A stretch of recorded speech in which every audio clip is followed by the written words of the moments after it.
We arrived back from our mission trip in Alabama last night at 6 p.m. Like many people who travel, I came back with photos and stories.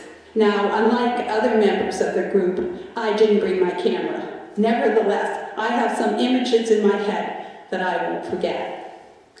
My first snapshot was taken on Tuesday when we arrived at a downtown Birmingham church for their Fat Tuesday pancake supper. We were told that this church had a fire in the past year and had plans to rebuild. As we entered, we saw a small number of men and women standing around draped in multicolored strings of beads. And as I saw them, I thought to myself, I had the feeling, Dorothy, you're not in Kansas any longer. They warmly welcomed us and invited us to share their pancake supper in what was once their fellowship hall. Now the hall is serving as the worship center, and in front were the plans for the new church. Martha, a recent widow, said her husband had the last funeral held before the fire. She said she had attended the church for 40 years and proudly showed me the photos of the historic church that had burnt to the ground.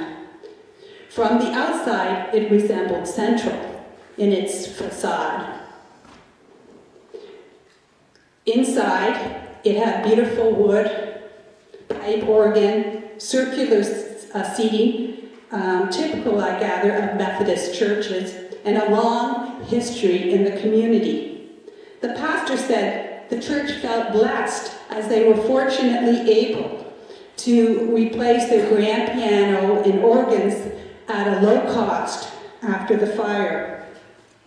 The pastor said they hoped to integrate their worship center more closely with a nearby school.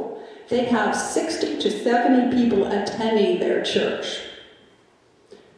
I asked how such a small congregation gets the faith and the commitment to undertake such a large project. He said the church had a youth pastor years ago who believed and preached that God's love was for everyone. He said the youngsters he taught are now adults in the congregation and are living out that message. He said the congregation decided to be open to whoever God brings to their door. In the past few years, God had brought gay men into the church. He said many of the people attending tonight were gay couples. The beads. He said the neighborhood had changed over the past years, and they are needing to be open to the diversity in the community. The pastor noted that this had been the home church of Bill Connors, the chief of police, who in the 1960s turned the dogs and the fire hoses on marchers with the civil rights movement. He was one of the strong advocates for segregation of the blacks and whites in Birmingham. The pastor said with humor that Bill Connor would roll over in his grave if he knew what was happening in the church. The second snapshot was at Highland United Methodist Church in downtown Birmingham. Birmingham, as was mentioned, is one of the 5th poorest cities in the United States. Many people were left unemployed following the closing of steel mills there. With the cold weather Alabama was having, and which was kind of unexpected to us, 2 homeless people had died the previous week from exposure. We arrived at the church to serve breakfast to Birmingham's homeless people. On Thursday a.m., we all filed off the van and arrived in a foyer that resembled a high-class hotel with high ceilings, wide, spacious entrance, and beautiful decor. I was in awe as I looked around. We were graciously welcomed by the staff associate who explained that at the heart of the breakfast program is respect, hospitality, and kindness. He said sharing a kind word with the people was as important as the coffee and bagels we would serve. The church serves breakfast 6 days a week and has volunteers from within the church and from the larger community.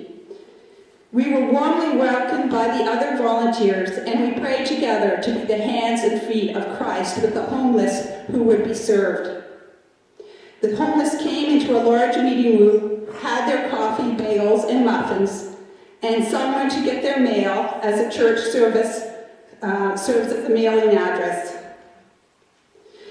For me, there was such a contrast between the open setting, the beautiful open setting, and the homeless people, that it seemed almost like a foretaste of God's kingdom.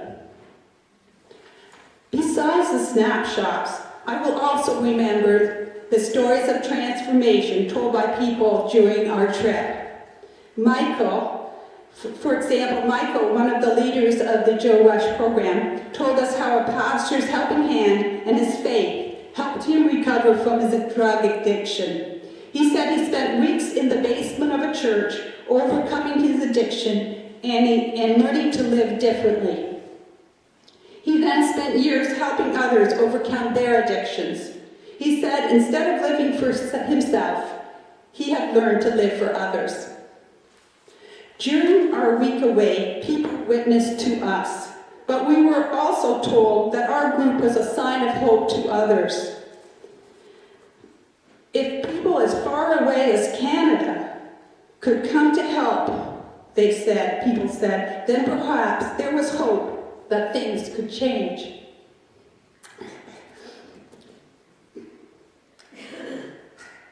I want to thank all those who supported us with the making of the brownies, the Sunday school, the soups that were made, the donations, the generosity of people here making the donations that helped us all go and have this experience, and also the prayers of support that we received all through our trip. Thank you very much.